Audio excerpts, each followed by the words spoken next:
getting set up here, everyone. I'm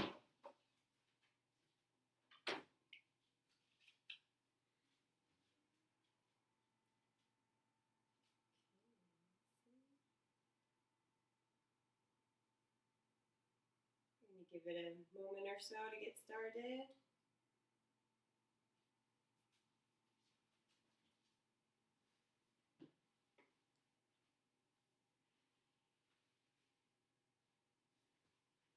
So it looks different. Mm-hmm. This is the stream manager. Oh, cool. My hair looks so gray. Mm-hmm.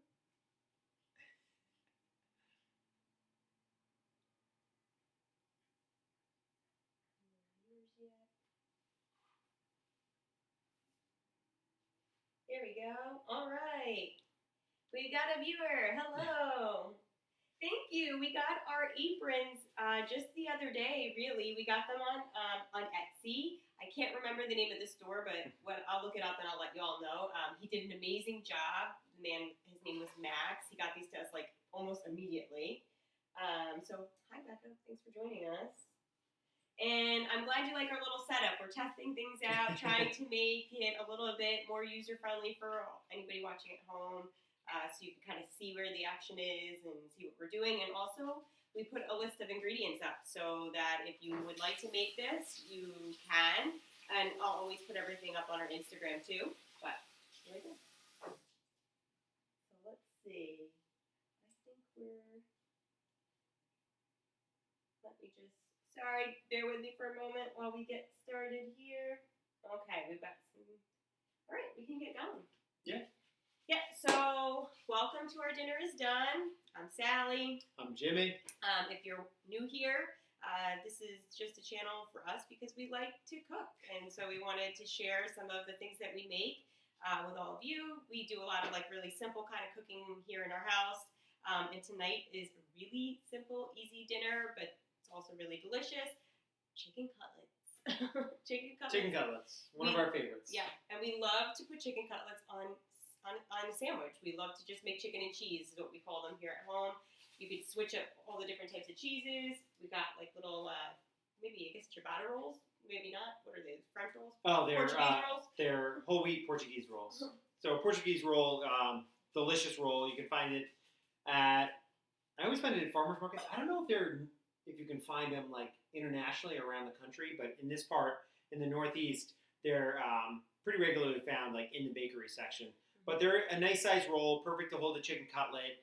I'm big on having the right portion of bread to chicken cutlet. So these, when I went to find these before we started our show, I thought this was the perfect size. You could always use a whole loaf of Italian bread and just slice it as needed, but I wanted the whole wheat.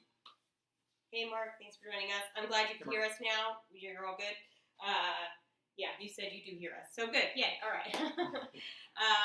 Yeah, so this is our new little setup here. Hopefully this works out. We could always tweak it if not, but let's get started. Like we said, we're going to make chicken cutlet sandwiches tonight. We're just going to put mozzarella cheese on the bread, and Jimmy's going to make this little spicy mayonnaise that he likes to make that will go with the sandwich. And since we want to stay a little bit healthy, we want to have some vegetable, we're going to use asparagus. We just roast up the asparagus with some olive oil, some salt, pepper. We have our oven right now preheated to 425, and something you just want to, pay attention to while you're cooking. Just make sure that they take a little while, so you kind of let them do their thing. There's a little bit there's room for error with it. Yeah. It's really just in the slice and prep, which is very, very simple. We do love asparagus. It is going to make you smell when you go to the bathroom later, but it is delicious. So this is some organic asparagus, product of Mexico. We got this from our Misfit Market box last week. So we have a nice big old bushel of asparagus. I've already washed it. So all I'm going to do now is just take a quick look because sometimes, and this is good, you're going to be able to see this, sometimes the middle of the bushel is going to get a little funky. So you can see this guy's a little sad. He's just a little mushy. So it's not going to ruin the whole bunch, but you just want to take a peek through and get rid of those. Now, I could actually save the rest of the stem and just cut off the top. But I'm just going to take a look through, make sure everybody else is looking pretty. He's a little funky on the very end. but you just want to get rid of those funky pieces. It's not going to soil the whole bunch, but we're just going to cut those pieces off. So I'm going to get rid of those little tips that have gotten a bit funky, and then I'm actually just going to wash everything again. Yeah, because if they're a little bit funky, you want to just like rewash everything just so that there's no like slime or anything on them. But we had this asparagus a couple days ago, and we thought, okay, tonight's a really good night to make it since we're gonna make sandwiches. Kind of like they're not gonna be like a French fry, but maybe like a healthy. Yeah, they're like French fries just that because they're long. Yeah, and we just always like to have a green whenever we're cooking. Yeah, or we try to anyway. We do pretty good. Even if we're making like a pasta dish, we try to have a salad or something like that on the side. It looks like you might be able to see one of our pups here. We've got Hogan, our little puggle, standing guard because he's very food driven and he wants us to drop something. He would eat asparagus. He would eat pretty much anything. He would eat anything that falls on the floor, and that is not always a good thing. No. All right, so I've rinsed off the asparagus just a second time. I've checked in at all the tips to make sure that it's good to go. Now I'm just going to bring the asparagus down. Actually, I'm going to do this in 2 bunches. Yeah. So I'm going to bring the asparagus down so that it is all even, because I'm going to cut off about an inch of the end. So I'm going to cut off an inch from the end because this is going to be too fibrous and inedible. Yeah, so they're way too tough if you leave them on. So I'm just going to bunch them down together and then cut off about an inch. Oh, hi, Babs. You joined us. Glad you were able to join the chat today. Oh, with the chat. Great job. Hello. So I've sliced those. I'm going to do the same with the other end. And slice off about an inch. Now, some of this asparagus is going to be ready to go and ready to be seasoned. But some of the thicker pieces are going to be a little bit tough. So some of these thicker, wider pieces are going to be too tough, so I'm actually going to peel them. I'm not going to peel all of them, just the ones that are thicker. And I'd say if they're about as thick as a dime, or for the Europeans, I guess that would be as like a €1? No, like the half euro, the little tiny euro, the silver one, or the copper-looking one. So the ones that are ready to go, I'm going to set onto my cookie sheet. Here, I'll move this out of the way. For now, we don't need that. So the ones that are nice and skinny, they're just going to go right on the cookie sheet. Anything that's a little bit thicker, I'm going to set aside because I'm going to need to peel those. Yeah. I can help you out with that. Sure. Well, this one's a big one right here. We're going to let that one go. This one looks pretty good. Yeah. I mean, you can use your judgment. If they're too thin and you peel them, that's not really a big deal either. I generally don't peel a ton of vegetables when we cook, like potatoes. I never peel them. All the nutrients are in the skin themselves. So to peel these, you can use any standard peeler. I like to use the Y peeler, just from my ex-bartending days, but you can use a traditional peeler. Any peeler will work. But what I'm going to do is I'm going to hold it from the top end, and I'm just going to come down, and you're going to see that skin come off in nice little strips. So once that once that skin's peeled off, it's going to be far less fibrous, and it's going to be far more edible. Because if you get a piece that's too thick, the outside's too tough, and even though it might cook off, it's almost going to encapsulate it. And then they get almost a little stringy too. Yeah, they can get very stringy. They're not that pleasant to eat when they're like that. No, which is a shame because it's a delicious vegetable and it's pretty ezy to cook, as you'll see by our recipe this tonight. is going to be super easy once these are all prepped and ready to go. Jimmy's like magic with roasting vegetables is really just olive oil, salt, pepper, and a little bit of garlic powder. Yeah. Right? And you're kind of set to go. We roast a lot of vegetables too in this house, and that kind of combination works well with so many different vegetables. Yeah, really flavorful. I mean, roasting vegetables is a great way to keep the nutrients in it. You can always stir fry them. That's not bad. Once you boil a vegetable, you're just losing a lot of that nutritional value. But roasting, it's going to keep that natural flavor, and it's going to keep the nutrition. Babs, you said you snap your asparagus. That's a good way to do it, too. I find that we have a really good sharp knife, so we're able to just, like, chop everything off in one quick motion. I usually snap my green beans, though. That is what I use. I use that technique for those. Yeah, Babs is a big fan of asparagus. Always has been. We eat quite a bit of asparagus we do, here. now that the fall is here where we live, it's it's time for like a lot of the root vegetables. We do a lot of roasting vegetables this time of the year and during the winter. Yes. It's just We like have one of the quite a best. few squash ready to go for. We'll probably cook those up next week in an episode. Oh, definitely. We have, maybe we'll do a spaghetti squash episode, Yeah. or we have butternut squash We and got a delicata delicata over there. squash where you can eat the whole thing. You can eat the skin and all. Okay, so these are prepped. So now we're going to add some olive oil, sea salt, ground pepper, and some garlic powder. Yeah, that's it. I'm going to be pretty generous with the olive oil because that's what's going to coat them up. I'm then going to add sea salt and cracked black pepper, fresh cracked black pepper. And you're going to be generous with pretty much all of these things. And once everything's kind of covered up, we'll mix them together, make sure that it's evenly coated too. With a little garlic powder. You see, we like garlic, so we go with the industrial massive size. one.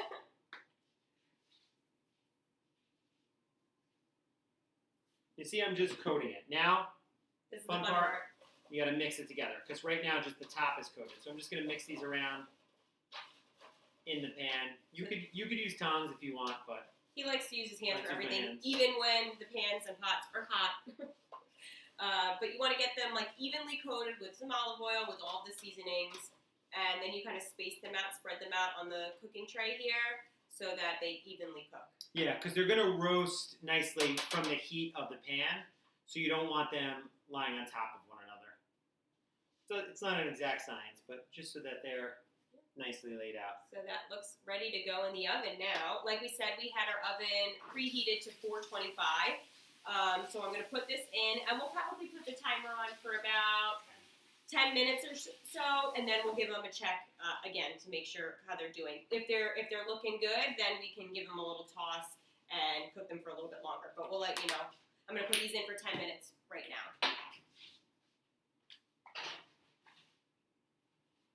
Middle rack or top rack? What do you prefer? Doesn't really matter. It really depends on your oven. Mm-hmm. We We have them on the top. We have a convection oven, so it's going to cook evenly no matter what rack. The heat does rise. It depends on where your heat source is. So look at your oven and see where that burner is. That's where your heat's going to be coming from. Middle rack kind of generally works. When you're roasting a vegetable, the cook time's not going to be too off depending on what rack you put it on. All right, ready to chicken it up? Yes, let's do chicken now. So like we said, this is a really easy meal. We like to do this every once in a while. We like to just have sandwiches for dinner sometimes. So, we're big on pasta and rice, potatoes, but sometimes a good old sandwich hits the spot. So we like to do a chicken cutlet sandwich. Like we said before, we'll use all different types of cheeses. Tonight we have just some mozzarella cheese. We'll sneak a little Parmesan in there. Yeah, we'll put a little bit of Parmesan cheese in our breadcrumbs. These are Italian-style breadcrumbs. You could, of course, make your own breadcrumbs. We didn't go that route tonight. We just have prepared breadcrumbs that are going to be a little bit easier to use. And these, like I said, are Italian seasoning. You could use things that you like. Some people prefer to use panko breadcrumbs. That's fine, too. Absolutely. But this is what we like to use at home. Yeah, so this is more of a traditional Italian chicken cutlet. You can bread in so many different ways. You can bread with buttermilk. You can do a beer batter, tempura batter, the panko, lots and lots of options. This is just super traditional and one of our favorite ways to make it. What do you recommend? Oh, kiwi. Great question, Cup of Kiwi. Making your own breadcrumbs. So it's actually really simple. We just saw a recipe the other day on, what's her name? Ida? Oh, it was Barefoot Contessa did it. Barefoot Contessa did it. So if you're going to make your own breadcrumbs, you will need a food processor. It's just going to make your life easier. And you would just cube up your bread.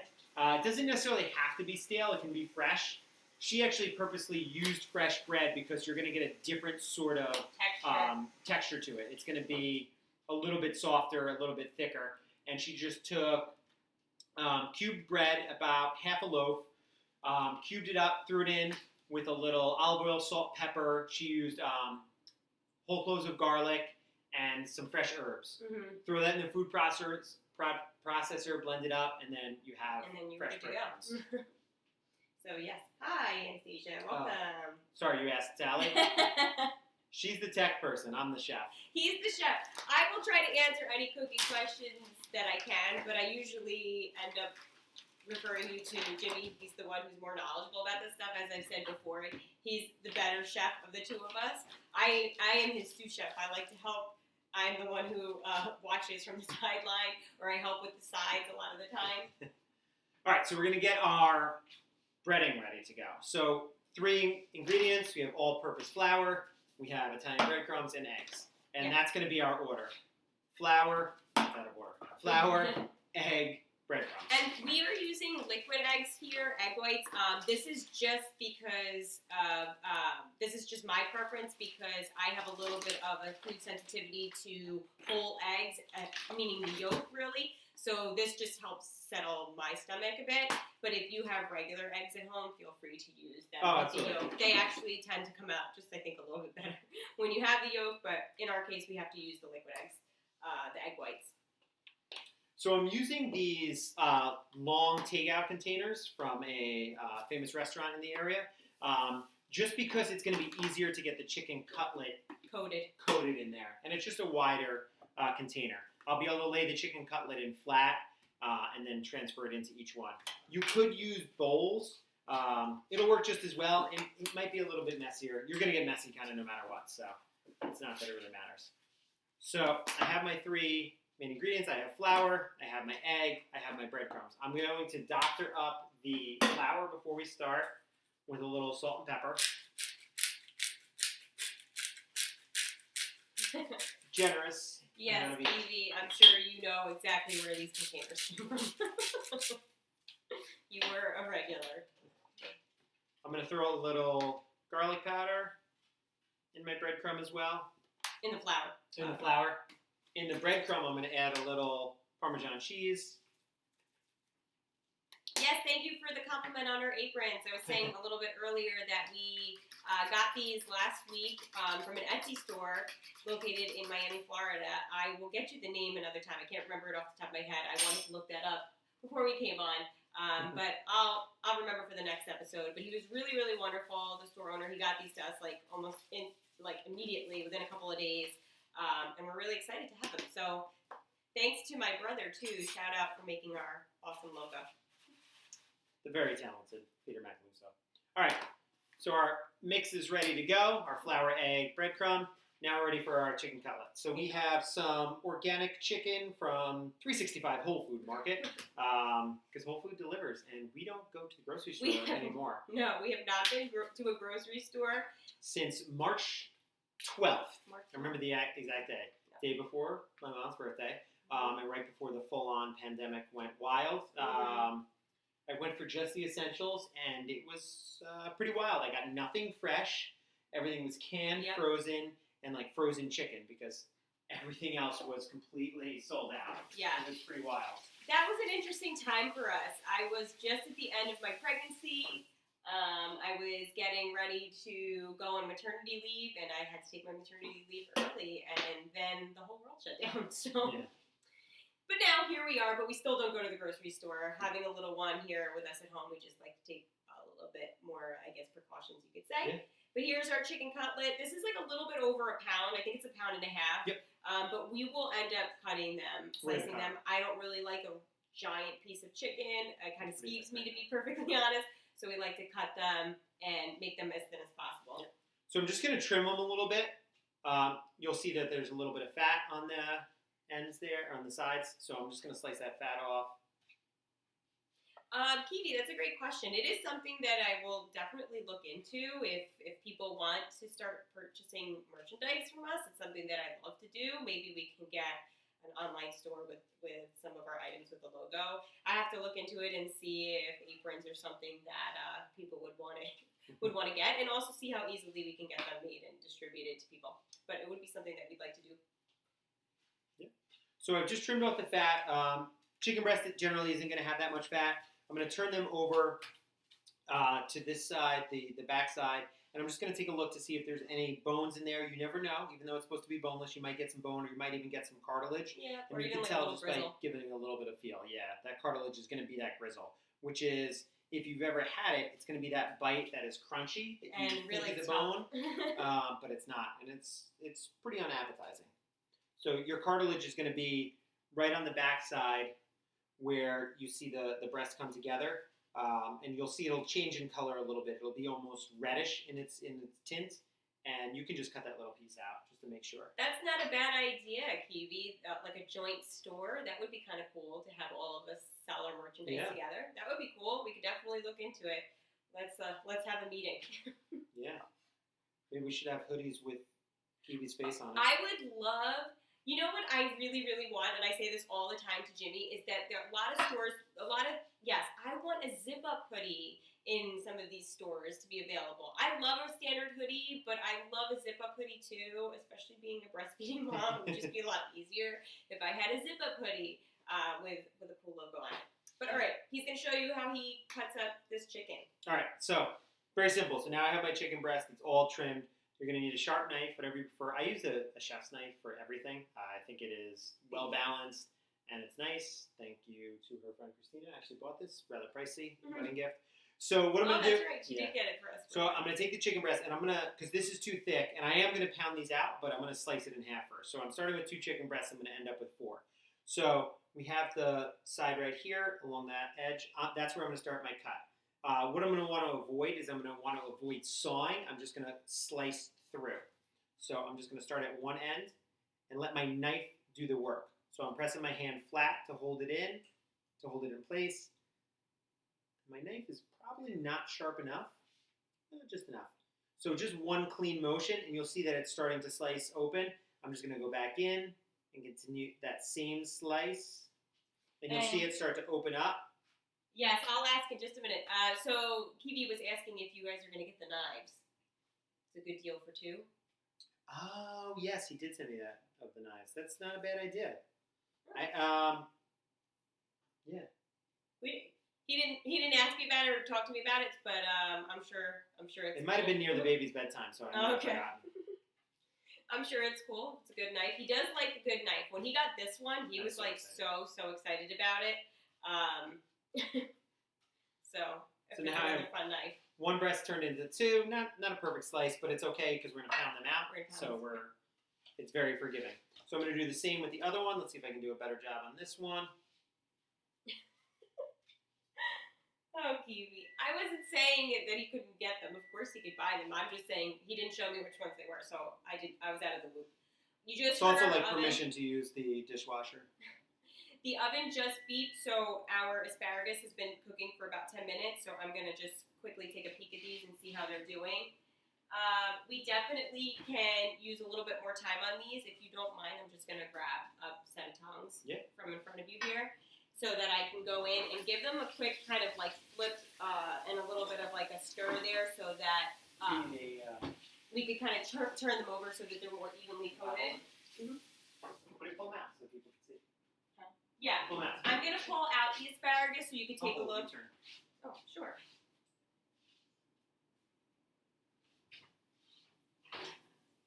I don't know if you could hear that or not, but they're doing like a little bit of like a sizzle. You can hear them cooking. They already smell really yummy and look really yummy. But now, since they've been cooking for about 10 minutes, I'm just going to give them a nice little kind of flip around here. And you could see that actually on the other side where they were cooking, some of them are going to be a little bit browner, and that's exactly what you want. They're starting to get like a little bit of a char. And so yeah, we're just going to give these a little bit of a flip so that they can start evenly cooking. And once I do that, we'll give them like about another 10 minutes or so. Probably even less. I'd say let's put them at 5. We'll put them in at 5 and give them a check. We don't want them to be too brown because that can happen pretty quickly. So you do want to keep your eye on these. Yeah, because at this point you can assume that they're about halfway cooked through, so the other half is going to cook through quicker. Yeah, they're so thin anyway that it doesn't take a whole lot of time to get these going. Okay. I gave them all a quick flip. I'm just going to space them out a little bit more so that they're evenly spaced out in the tray here. Going back in. Nicely flipped. Ready for a little more cooking time. Is that true, Evie, that you can't have your feet on a string? Is that a true thing? What? I don't know. Is that really a rule? I'm wearing my slippers. Usually we're wearing slippers or flip-flops in the house. Oh, he saw my feet? Yeah, he could see your feet. Yeah, I'm not wearing anything on my feet. Not the best kitchen hygiene. All right, so I'm taking clear plastic wrap because we're going to get ready to pound out these chicken cutlets. So I'm going to stretch it out. You want to make sure that it's covering the whole chicken cutlet. I ripped this one. What a shame. I don't want to waste the plastic wrap because it's terrible for the environment, but it's very efficient. So I'm actually, no, I'm going to use it again. Oh, you're going to use it again? So I'm going to wrap it twice to make sure that it is covering the whole piece of chicken. So the reason I'm wrapping it in the saran wrap is so that when I pound it out, I'm not getting chicken juice all over my kitchen. So. You know what? I'm not sure where to find it either, and I don't remember reading that on the terms of service, but it is something I guess we'll look up. What, feet? Yeah, feet. That's I guess. funny. I guess maybe there's, yeah, I guess so. But I'm kind of debating. I don't think that they're talking about in this type of situation. But who knows? I mean, maybe if I was like cooking with my feet, that would be weird. All right, so I'm ready to pound these out. So they're covered in the saran wrap. I got it underneath my cutting board on all sides. You'll notice that I like to use a separate cutting board when I'm using chicken, so that way I'm ready to go.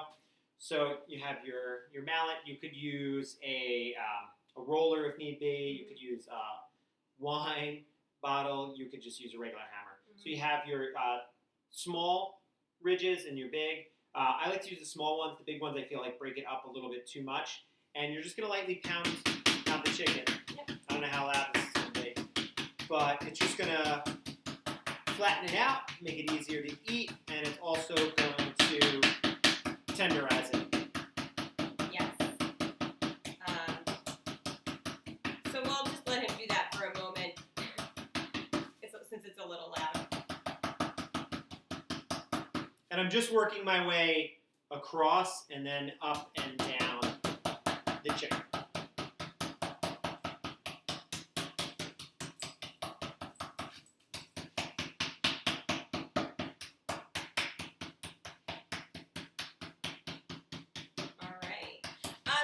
For all of you, if you make chicken cutlet, how do you like to eat it? Do you like it on a sandwich? Do you like to eat it with pasta, potatoes? Tell me in the chat.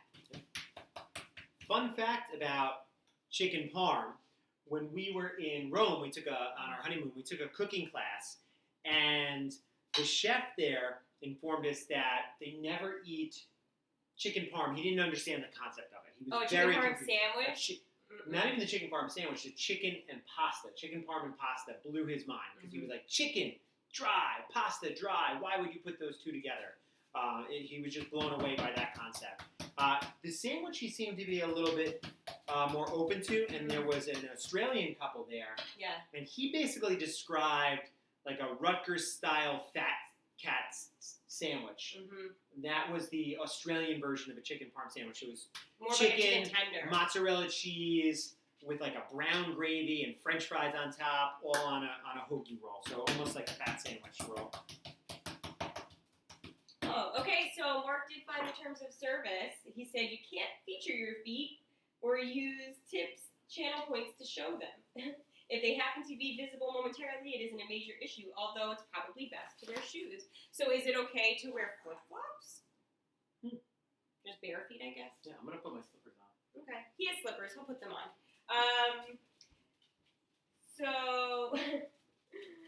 Yes.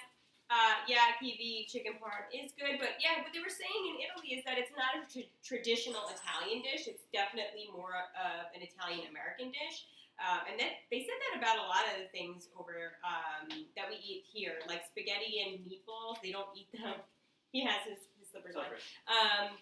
Spaghetti and meatballs, they don't eat the same way that we do. They do not have served on their own. Alfredo sauce there. He said, I don't know who Uncle Alfredo is. Who's this Alfredo guy? And I remember being in a restaurant when we were in Rome, the day after we had taken that class, and there was a group of people sitting next to us from Texas, and they kept saying, "Oh my gosh, where is the Alfredo sauce in the menu? I just want some fettuccine Alfredo." But you really are not going to find it in very traditional Italian restaurants there. There are some like Americanized places that you can find them at, but traditionally you're not going to find them on the menu. All right, chicken is pounded out, so you can see that it's about half the thickness now, maybe even less. We're just going to season it with a little salt and pepper before we even put it into our dredge. You always want to season everything.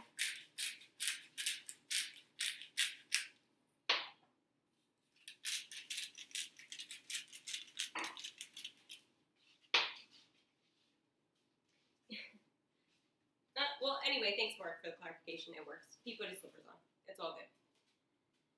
Okay, so the asparagus right now, we just had them in for the additional 5 minutes. What do you think? They look good. They look good to me too. So we're gonna take these out for good. They, like we said, they don't take a whole lot of time to really get ready here.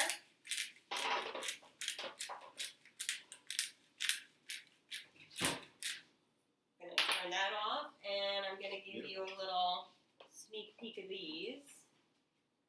If you can see them here, so they're ready to go. They're much softer now. Some of them have a little bit of brown, like kind of like a. I could actually give them a little toss here, and you might be able to see it a little bit better. But right now, I'm just gonna kind of really coat them up too. You can actually see that they're a lot softer. You can see they're a little bit more like wilty, if you will. But that's what we want. So these are ready to go. I'm just going to put these over to the side. Thank you. So asparagus is nice because you don't have to eat it necessarily piping hot. A lot of restaurants you'll see that it's served like chilled with like a lemon vinaigrette over the top. Lemon actually would be really nice with that. So we don't have that on our ingredient list, but you could absolutely top this with a little bit of lemon. Ready There to you rock. go.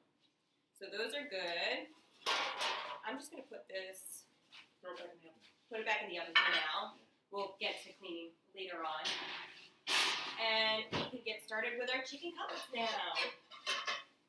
All right, so Oh, good. That's actually really good. A really good tip, Kiwi. He said he puts balsamic on his. That is really good. And that's also a really yummy way to make green beans. You could put green beans in the oven. A friend of mine, my friend Melanie, a couple of years ago showed me that. You kind of roast up the green beans and you put a balsamic kind of glaze on them and they come out really, really yummy. So that would be awesome. yeah, when you cook off balsamic, it's going to turn into a glaze. It's going to thicken. And Yeah, it really gets a coat little whatever you bit put like, on. yeah. Awesome. Okay, so here's our olive oil. You're going to want a decent amount in your pan for this.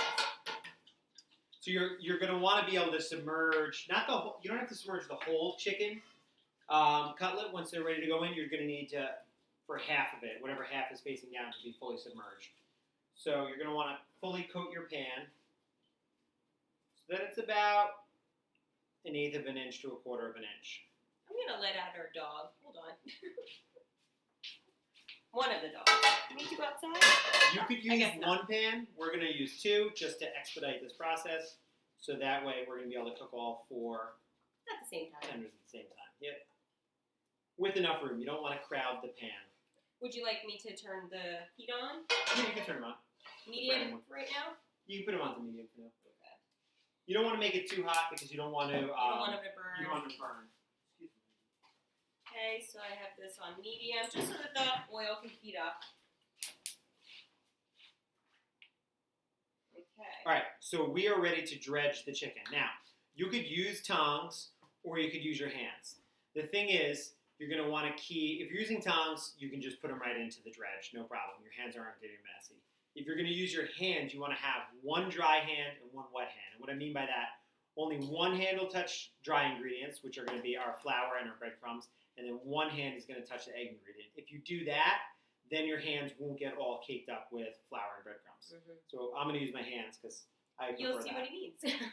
So I'm going to take my first piece of chicken. I'm going to put it into my dredge. I'm just going to shake it around a touch. The flour is going to coat it. You notice that the reason I chose this pan or this container is that it very easily coats it. There's plenty of room for the chicken to get mixed in. Mm-hmm.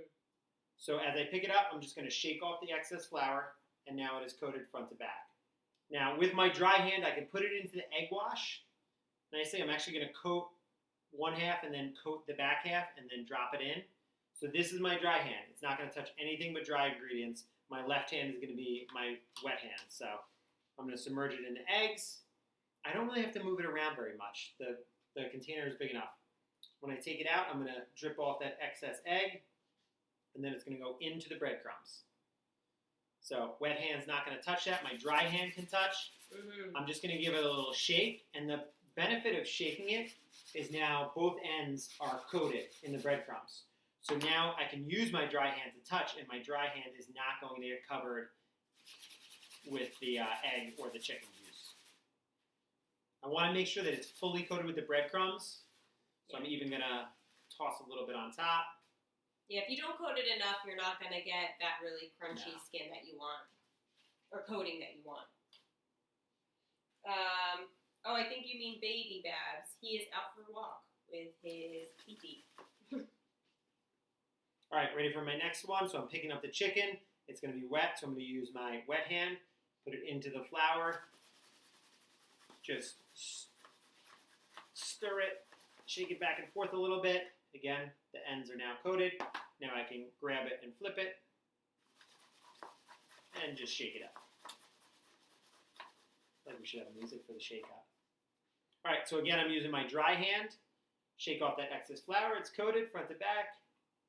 I'm going to dip half of it into the egg and reverse the other half in. Now I'm going to use my wet hand because I'm touching the eggs. Nicely coated, ready to go. All right, so before I transfer over to the pan, I like to go right in. So now I'm ready to use one of these pans because one chicken cutlet is breadcrumb, the other one's ready to get breadcrumb. So now I'm going to check to see if my oil is hot. So you know your oil's hot, and be very delicate with this, is how it ripples. I love that the camera works for this. So you see how it's moving around, it's very loose. That means it is hot enough. I'm going to check the other one, just in case. You want to be careful. I burned myself with oil. It is very painful, and you will blister up. Yes. Dry hands going in.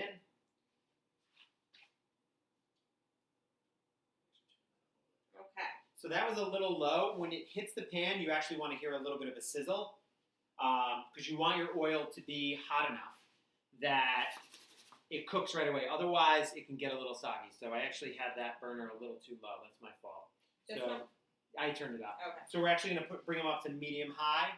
So that would be, I mean, it's going 0 to 10 basically. So just over 6 is going to put you at that medium high. So my next cutlet is in. Give it a little shake. Both ends are coated. I can grab with my dry hand. They almost went wet. Would have been a mess. And just give it a little shake.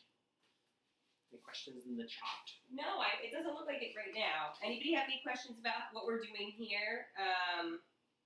Nicely coated. Yep, we got some good, nicely coated chicken here. These are going to go in the pan. I don't know if you can't really hear like so much of a sizzle right now. But you might be able to hear it maybe on this one once you get them in here. This one will be just a little bit hotter. If you notice, my hands are clean. Yeah, they're staying pretty clean there. This is a messy process. It's really the fun of it. So there's a little flour all over. There's a little breadcrumb. That's all right. We'll clean it up. We'll clean it up after dinner. Flour into the egg wash. Now this is starting to hear. You're starting to hear a little bit of that like crackle sizzle on these chicken cutlets on this side.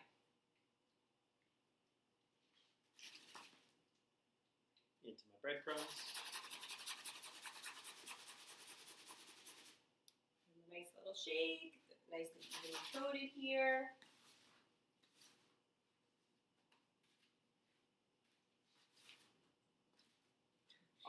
He's making a real mess. But that's okay. Like I said, that's kind of like the fun of this dish. And we haven't made this in a while, so No, we haven't. To be perfectly honest, having the baby, we we don't spend as much time cooking these, like 'cause they take a little bit more work, but we do get like really yummy We chicken buy the cutlets store-bought ones. that are frozen from Aldi that are like just like Parmesan chicken cutlets that are frozen, and you just cook them in the oven, or you can put them in your air fryer. Air fryer, best Way to investment go. ever. Thanks, Babs.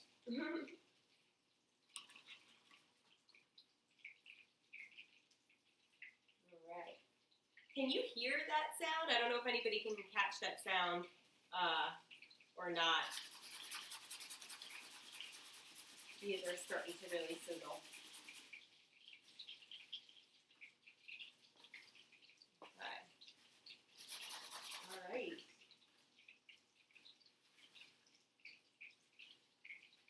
This looks good. Alright, our chicken is in. Okay, chicken is in. I will be emptying all of this stuff out to clean up, like we said. Oh, Big mess. he just, I don't know if you caught that, everybody, but he just dumped all of the eggs on the countertop. We'll give that a nice little cleanup over here. Clean up And- on aisle 1. Yeah, and we'll make sure that we clean this well with like, you know, an actual cleaning solution too. So I'll give this a little quick clean. I think it may have gone over the countertop too, so I'll be checking that as well.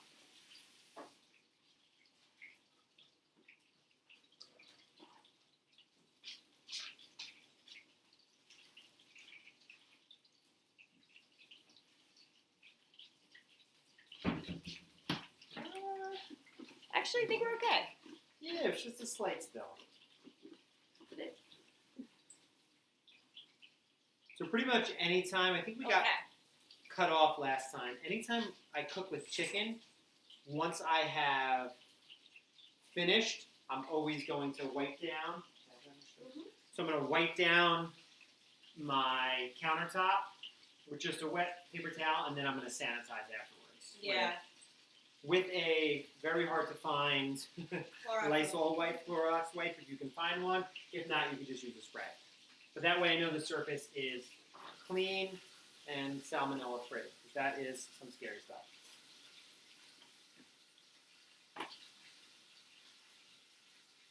I'm going to give my hands a good wash too, so clean up that egg.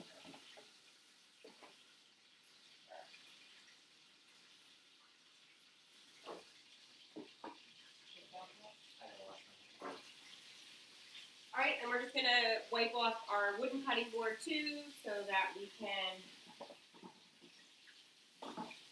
get that ready for when we need to cut the bread.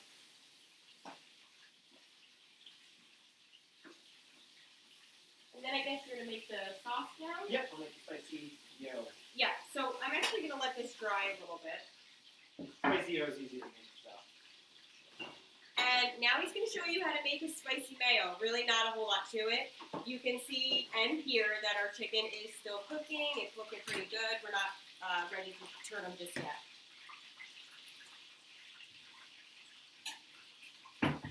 Spicy mayonnaise, super easy.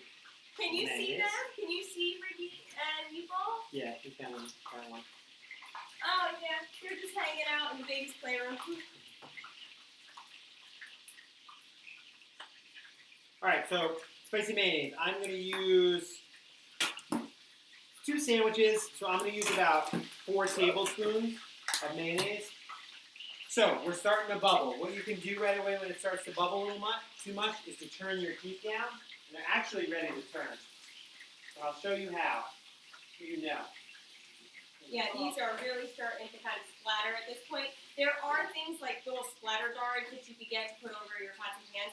So you don't have it. So I can tell that it's starting to cook through. This Tom was a little wet. That's my fault. Oil and water, not a good friend. So while I flip, I'm just going to turn my heat all the way down, and I could tell on the sides that we're starting to brown out. So these, I overdid those a little bit. Those are a little extra crispy, and these will actually be perfectly Those golden are brown. perfect, yeah. So I know which chicken I'm eating.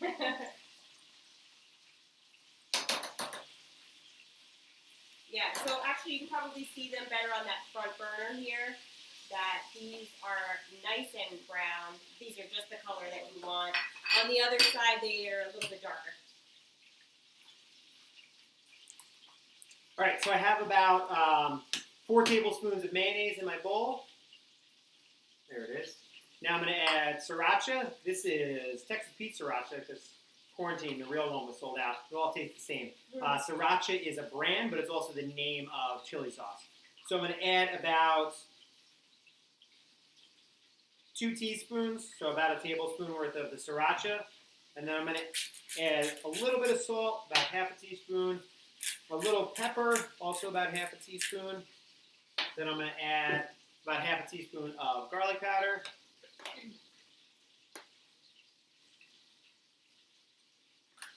And that's it. Yeah, I'll give that a stir for you. Sure. And also, what was I just doing? Oh, funny story.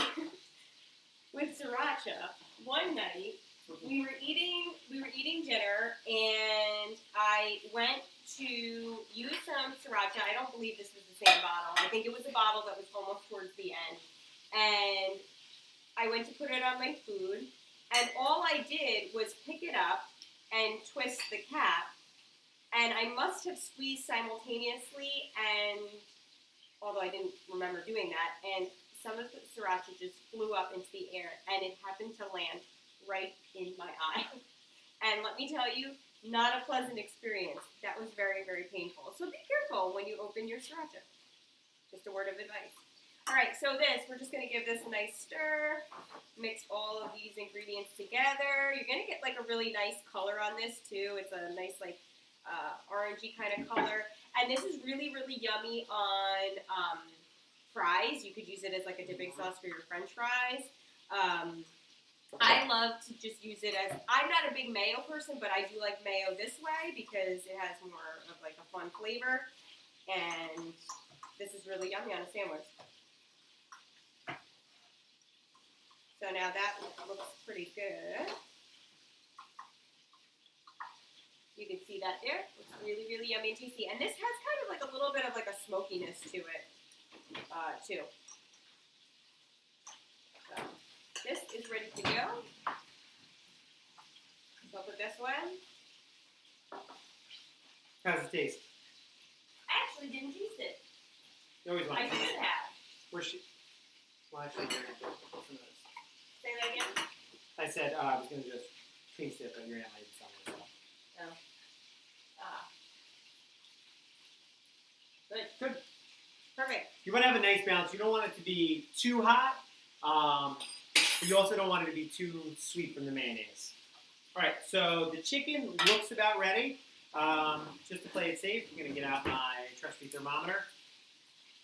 And we want to make sure that you're cooking your chicken to 165 degrees. So I'm going to check the slightly well done ones that my wife has left at my incompetence. Thank you, Phoebe. And then, Phoebe, you were asking about what type of sriracha this is. So this is by Texas Pete.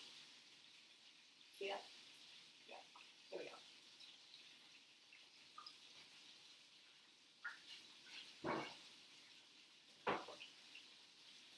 Yep, so these are ready. They are at about 170 degrees. So I'm just going to give them a slight shake. And now I just have a plain plate with paper towels on top. You could use a drying rack, but I don't know.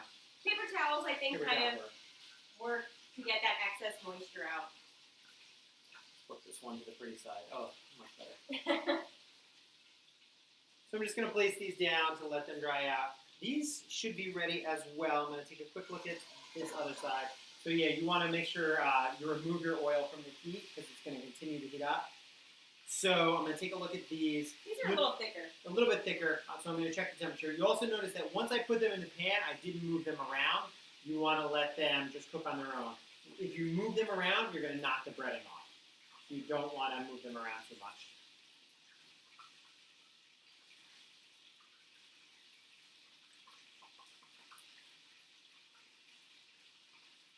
Almost there, probably 2 more minutes. They're right at 160, so we're going to let them Yeah, cook like up we for said, just more. these were just a little bit thicker than those other two. So they're just going to require a little bit more time. While they cook, though, we can get ready with our bread. So again, we just have the Portuguese whole wheat rolls. You could toast your bread if you like. We generally don't. It's a thick enough bread. You want to make sure it's not too airy inside. If your bread's too airy inside and you toast it, it's going to get overly crisp. This would actually toast up nicely, so I might actually just throw it in the oven to let it. The oven is still hot for the asparagus. You could always just throw it on broil setting. If you want to get crazy, you could add a little butter, a little garlic, but I don't think we really need any of that. We're just going to toss these in. We'll put them right back on that pan that we had the asparagus on. It's actually going to work out. Oh, I should have planned this. So I'm actually just going to put them right back on the pan that the asparagus were on. So it already has that garlic and olive oil and salt flavor. Toss them back in. Just going to bring the oven up to a low broil. And when you have your broiler on, just a tip. Really be mindful and pay attention to what's going on inside of your oven when your broiler is on, because the broiler really does work quickly. At least it does on our oven. So, I have a nice beefsteak tomato that we're going to use in the, on mine. Sal's not a huge tomato person. I am. I love tomatoes. But I have to eat them in a certain way. I don't really like cold tomatoes on top of hot food. I like cooked tomatoes and tomato sauce. I like cold tomatoes and salads, or just with like mozzarella cheese. But when you have a tomato that is cold and then you put it on top of something warm and it gets that lukewarm, no, I don't like it. Skibats. Sally has some textural issues. I do have some textural issues when it comes to food. Like, do not make me have shredded coconut. Love the flavor of coconut, hate the texture of shredded coconut, hate the texture of oatmeal. There are just some like aversions that I have to certain foods. But I will totally eat some of that tomato the way it is right now. Just a touch of salt. You're good to go. Oh my god. So yummy. Sliced tomato, ready to go. Cut up our mozzarella. Agree. I totally agree with that, Keith. Totally agree with that. Lettuce on a hot sandwich as well. I just don't like it. They get soggy and mushy, and not so great. You can see a little meatball. I do have some beautiful Napa cabbage ready to go, though. I might throw a little Napa cabbage on mine. Not planned, but it's happening. He is going to use some of this Napa cabbage to make a coleslaw. Maybe we can make that. Maybe we can show you how to make coleslaw one night, too. All right, so this chicken is vinegar-based. Good to go. I'm ready. It's been on long enough. I can just double check. So I'm going to go from the thick ends. We're going to go down into the center. Let's see what our temp is at.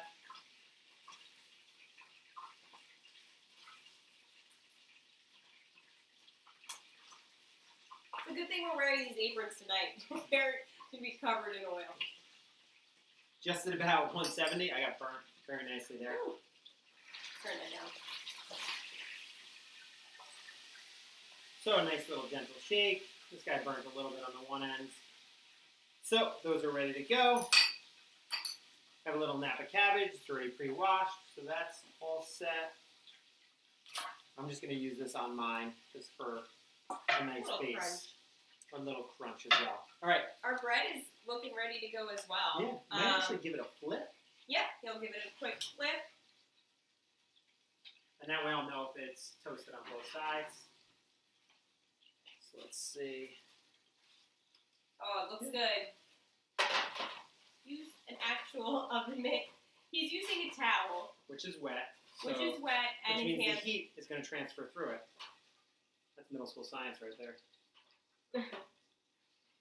So we're going to let these toast up just a little bit longer, and then we'll start making our sandwich. Like we were saying, this is like a really simple dish, but you can't go wrong with a chicken cutlet sandwich, and I can see some of you saying that in the chat too. It's one of those things that's like kind of like a comfort food for us.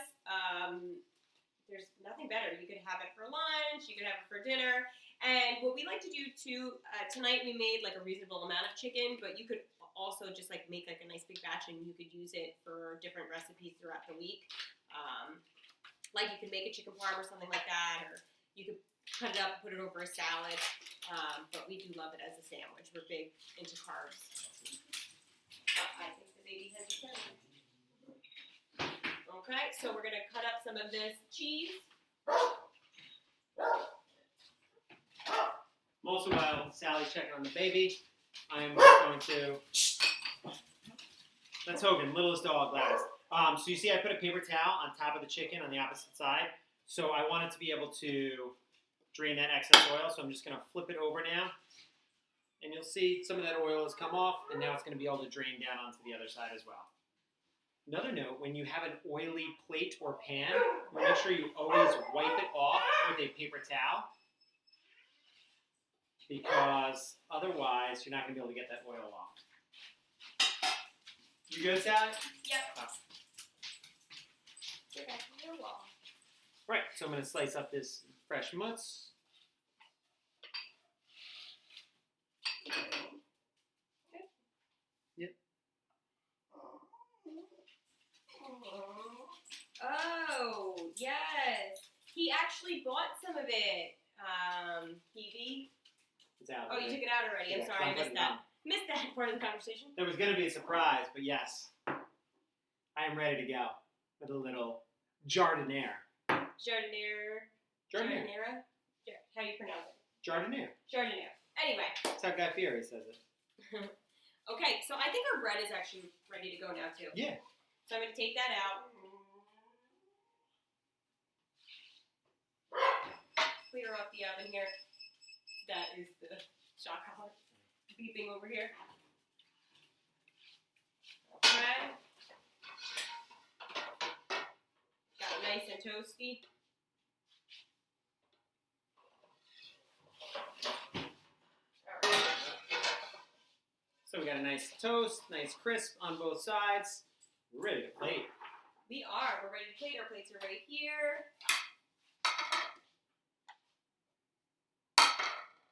All right. So we're going to take our nice toasty bread.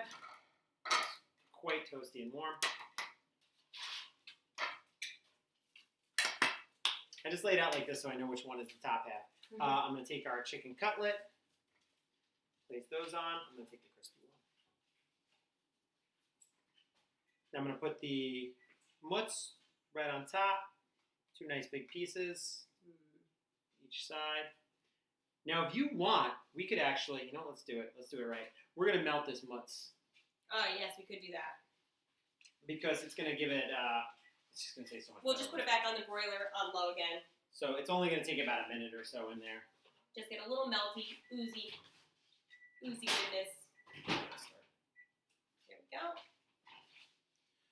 So while that's getting ready. Some of the, Yeah, I'm going to dress sauce it on. inside. So my half, I'm going to give myself a nice piece of this Napa cabbage. It's going to be a nice little base. It's going to prevent my bread from getting soggy, so you always want to put a lettuce on the bottom and build up from there. A lettuce or a cabbage.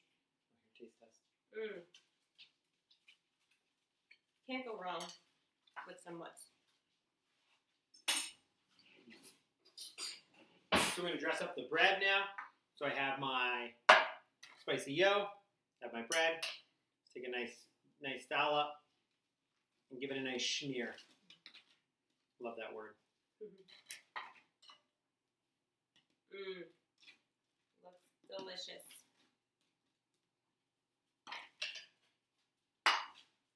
Yeah, super simple, really not a complicated meal. And you can do, once you make a chicken cutlet, you could really jazz it up however you like. You could use a different type of cheese. You could, you could just do like standard American, cheddar. I love a Munster cheese. We've done you could, honestly, you could do it so many different ways. Chicken and cheese can't go wrong. No, you really can't. Sally, when she was a kid with her best friend, wanted to open a chicken and cheese stand, I believe. No, my friend Laura and I, when we were kids, this was one of our favorite things to eat when we were in middle school, and we used to say, there really should be a fast food place that is just chicken and cheese sandwiches, and that's all you can get there. You just get them any way you want. We'll throw a little jardiniere right on the bottom here. Yeah, he usually goes a little bit more adventurous with his. I like just a standard spicy mayo. Ooh, it's got some cheese. pep. Well, it's really hot, it says. Yeah, he likes that really spicy stuff. He loves to put like pickles and things on his sandwiches, but I like to go Nice. like I didn't expect it to plain be in around. oil. So Jardiniere is very Chicago. Mm-hmm. They're known for this. This is a great recommendation, Kapakibi. I'm so pleased right now. Yeah, yum yum. Mm. Alrighty, we've got this nice gooey cheese here too.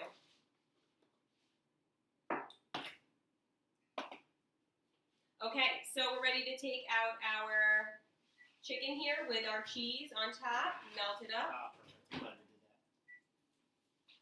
Give our nice gooey melted cheese. Mm-hmm.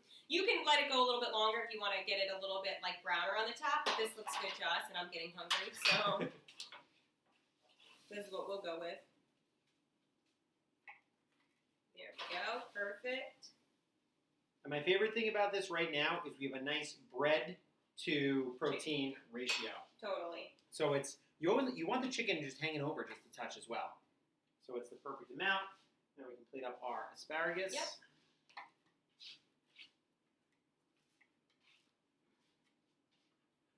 I'm actually going to cut these too. Mm-hmm.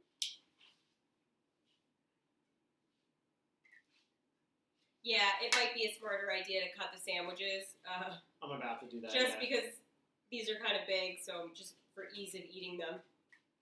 But here are our plates. So we've got our lovely chicken cutlet sandwiches with spicy mayo and mozzarella cheese.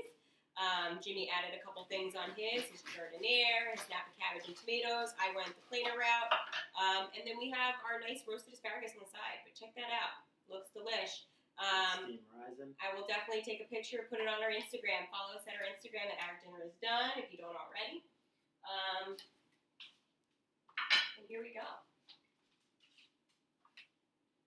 So, yummy, yummy. We'll take a look at Jimmy's inside too.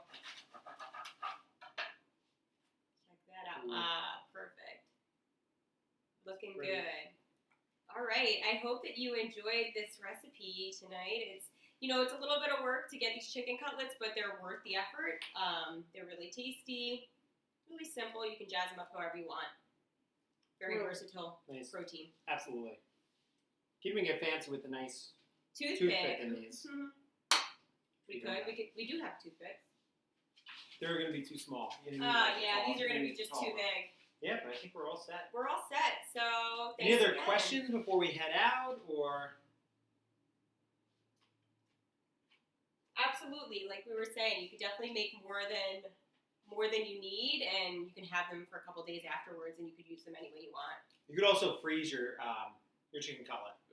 Yeah, that's true too. We've made eggplant parmesan or eggplant cutlets like this. Breaded eggplant, and then just frozen them.